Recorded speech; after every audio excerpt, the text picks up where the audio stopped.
Muhammad wa ala ali Sayyidina Muhammad. Yang terhormat Bapak Kepala Sekolah SMP Negeri 1 Midai beserta Bapak Ibu Guru Majelis Guru. Yang terhormat Bapak KTU beserta staf dan seterusnya teman-teman seperjuangan yang berbahagia. Pertama-tama, marilah kita mengucapkan puji syukur kehadiran Allah Subhanahu wa Ta'ala, yang mana pada hari ini kita masih diberikan kesehatan sehingga kita bisa berkumpul di ruangan Musola An-Nur SMP Negeri 1 Medan dalam suatu rangkaian acara, yaitu kegiatan Syahril Al-Quran. Kemudian salawat beriring salam, marilah bersama-sama kita tunjukkan kepada junjungan alam, yakni Nabi Muhammad SAW, dengan ucapan Allahumma sholli ala Sayyidina Muhammad wa ala ali Sayyidina Muhammad. Bapak-bapak, ibu-ibu yang kami hormati, serta teman-teman seperjuangan yang berbahagia, marilah kita masuki saja ke acara inti, yaitu Syahril Al-Quran yang akan disampaikan oleh Saudari Adinda Permata sebagai pensyarah, Saudari Nur Rahmadini sebagai pembaca ayat suci Al-Quran Al-Karim, dan Saudari Eltisha Ramanda sebagai penerjemah. Kepada Saudari Adinda Permata dan teman-teman dipersilahkan.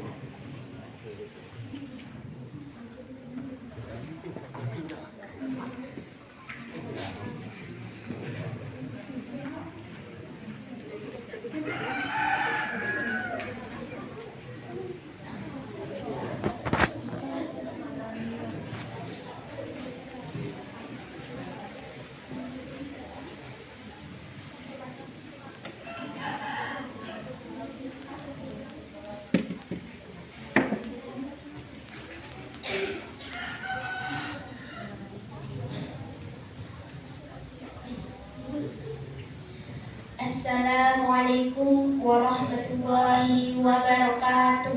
Waalaikumsalam warahmatullahi wabarakatuh. Majelis Hakim yang arif dan bijaksana, hadirin yang berbahagia. Mantan Direktur Pengkajian Islam Internasional Dr. Raj Al-Faruqi, beliau menyatakan bahwa kebodohan, keterbelakangan, dan kemiskinan merupakan 3 hal besar yang harus dihadapi oleh negara-negara berkembang, termasuklah bangsa Indonesia. Akan tetapi hadirin, yang paling berbahaya adalah kemiskinan. Dikarenakan, bukankah kemiskinan bisa mengakibatkan kebodohan? Bukankah kemiskinan bisa mengakibatkan keterbelakangan? Bukankah kemiskinan bisa mengakibatkan kejahatan? Bukankah kemiskinan bisa mengakibatkan kekufuran? Bahkan kemiskinan bisa mengakibatkan negeri hancur berantakan. Apakah kita rela negeri tercinta ini hancur tersungkur hanya gara-gara kemiskinan dan kesenjangan sosial? Tentu tidak, hadirin. Apa guna kita dirikan sholat kalau harta tidak menjadi sehat? Untuk apa kita beribadah kalau tidak memegang amanat? Bulan Rajab ke bulan Sya'ban, setelah Sya'ban bulan Ramadan, kami sampaikan sebuah syarahan yang berpedoman pada Al-Quran dengan judul Peran Zakat sebagai Solusi Pengatasan Kemiskinan Umat. Sebagai rujukan syarahan kami ini, mari kita simak firman Allah dalam surah At-Taubah ayat 103 yang berbunyi,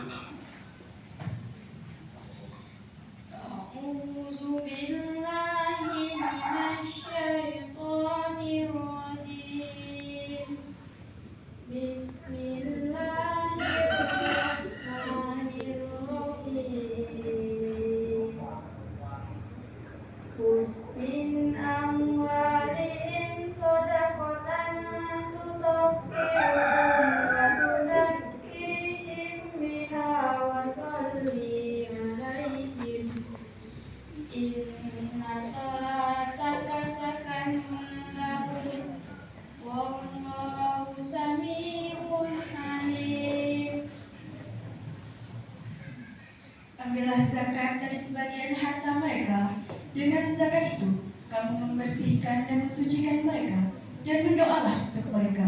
Sesungguhnya doa-doa kamu itu menjadi ketentraman jiwa bagi mereka, dan Allah Maha mendengar lagi Maha membangun.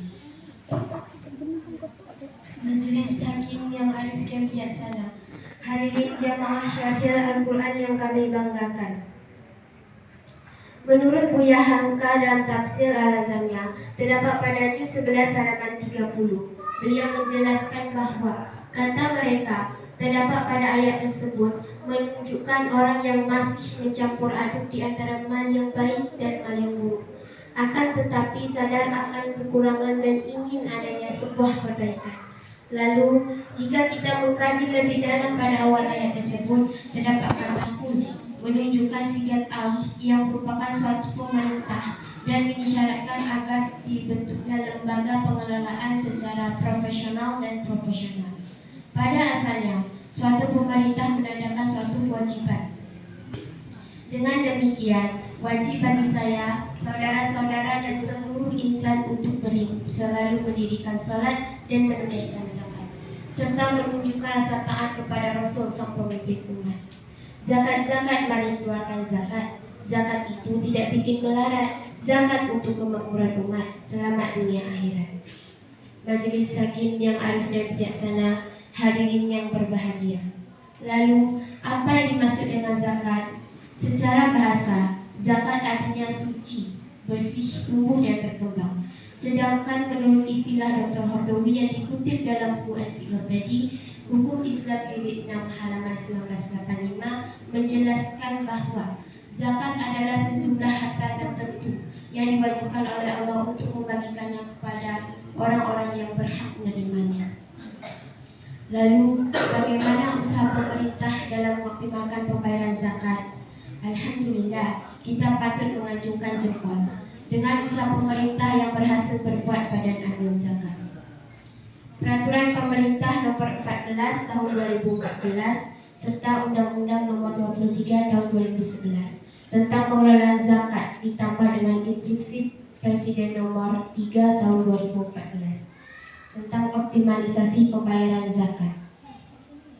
Dari usaha pemerintah tersebut diharapkan ekonomi umat semakin kuat, kesejahteraan rakyat semakin meningkat, pemerataan pembangunan tidak tersendat, bahkan negara pun menjadi aman dan penuh rahmat. Namun sayang seribu sayang, kenyataannya di negara kita masih banyak orang yang belum sadar untuk membayar zakat. Padahal uangnya berlipat, tapi pelitnya laksana khuruf, bermental bejat, tidak peduli dengan nasib rakyat yang hidupnya hampir sekarat. Jika kondisinya seperti itu, bukan pemerataan ekonomi yang didapat umat. Yang ada hanyalah Jawa Timur, Jawa Barat, yang makmur bertambah makmur, yang melarat tambah melarat. Padahal Rasulullah SAW telah mengancam dalam sabdanya yang berbunyi, Laisal mu'minul lazi yasbaru wajahu ila janbih, yang artinya bukan termasuk orang mukmin, orang yang hidupnya kenyang sendirian, sementara tetangganya hidup dalam kelaparan. Lalu, kepada siapa zakat itu harus dibagikan? Sebagai jawabannya, mari kita renungkan firman Allah dalam surat At-Taubah ayat 60 yang berbunyi, Innama shadaqatu lil fuqara'i wal masakini wal amilina 'alaiha wal mu'allafati qulubuhum wa fir riqabi wa fi sabilillahi wa banis sabil. Inna sholataka sakanun lahum wallahu sami'un alim. Sesungguhnya zakat-zakat itu hanya untuk orang-orang fakir. Pengurus-pengurus zakat, para mualaf yang dibujuk hatinya untuk memerdekakan budak. Orang-orang yang berhutang untuk jalan Allah. Untuk mereka yang sedang dalam perjalanan sebagai suatu ketetapan yang diwajibkan Allah. Dan Allah Maha mengetahui lagi Maha bijaksana. Majelis Hakim yang arif dan bijaksana, hadirin yang diberi rahmat. Berdasarkan ungkapan Syekh Asy-Syantiti dalam kitab Doaul Bayan jilid 2 halaman 709 menjelaskan bahwa tujuan zakat adalah untuk meningkatkan kesejahteraan bagi orang yang hidup dalam ketidakcukupan. Selanjutnya, ayat tersebut jika menurut Ibnu Bankah kata amanah yang merupakan adatun hasan yang berfungsi untuk mengkhususkan sesuatu, yaitu lil fuqara wal masakin, yang artinya zakat itu hanyalah diperuntukkan bagi orang-orang fakir, orang-orang miskin, dan orang-orang yang telah Allah sebut dalam surah At-Taubah ayat 60. Demikianlah penafsiran dalam Imam At-Tabari dalam kitab At-Tabari jilid 2 halaman 162. Adapun fakir miskin dengan skala prioritasnya. Dengan kata lain, Allah menginginkan supaya harta itu tidak hanya bergulir dari tangan si kaya saja, tidak rasakan si kaya saja, tidak hanya dinikmati oleh si kaya saja, tapi harus dirasakan dan dinikmati oleh si miskin juga. Inilah konsep Islam dalam mengentaskan kemiskinan umat. Lalu dari usaha tersebut, jadi konglomerat yang tidak mau berzakat tidak ada bedanya dengan perampok yang jahat, pencuri keparat, dan koruptor sang pengkhianat yang gayanya laksana korun, bermental bejat. Dengan demikian hadirin, jika konglomerat mau berzakat, para adminnya mau berdebat, maka orang kaya akan bersih hartanya, suci jiwanya, tenang kehidupannya. Bahkan fakir miskin pun tersenyum bahagia karena hidupnya semakin sejahtera. Dengan demikian, dari uraian yang telah kami sampaikan dapat disimpulkan bahwa zakat adalah kewajiban yang syariat dan harus ditunaikan. Jadi dengan yang kami dapat sampaikan,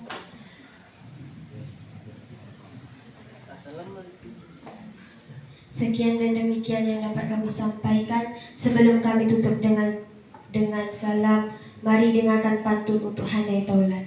Wahai sahabat orang beriman, membayar zakat jadikan teman, kalaupun benda tak perlu heran, beras dan uang jadi pemeran. Wassalamualaikum warahmatullahi wabarakatuh. Waalaikumsalam